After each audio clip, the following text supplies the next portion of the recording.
গুণমূৰত হোৱা ওম শান্তি আজিৰ মুৰলী ২৭ তাৰিখ ২ মাহ ২০২১।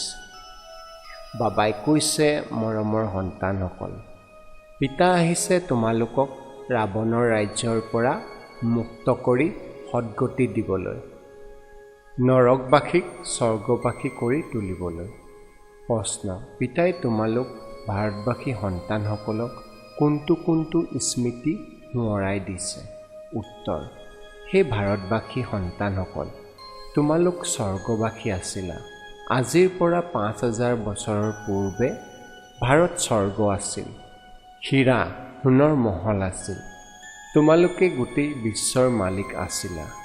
ধৰণী আকাশ সকলো তোমালোকৰ আছিল। ভাৰত শিৱ বাবাই স্থাপন কৰা শিৱালয় আছিল।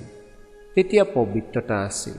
আকৌ পুনৰ এনেকুৱা ভাৰত হ'বলৈ গৈ আছে। ওম শান্তি ধাৰণাৰ বাবে মুখ্য সাৰ: ১.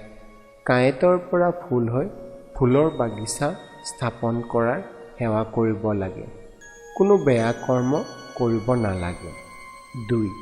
আত্মিক জ্ঞান: যি পিতাৰ পৰা শুনিছা সেয়া সকলোকে শুনাব লাগে।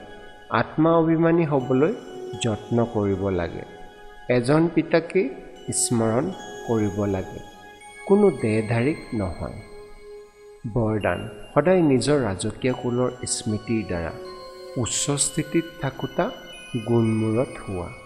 শ্লোগান: ৰাজকীয় তেওঁৱেই হয়, যিয়ে নিজৰ হৰ্ষিত মুখৰ দ্বাৰা পবিত্ৰতাৰ ৰাজকীয় অনুভৱ কৰায়।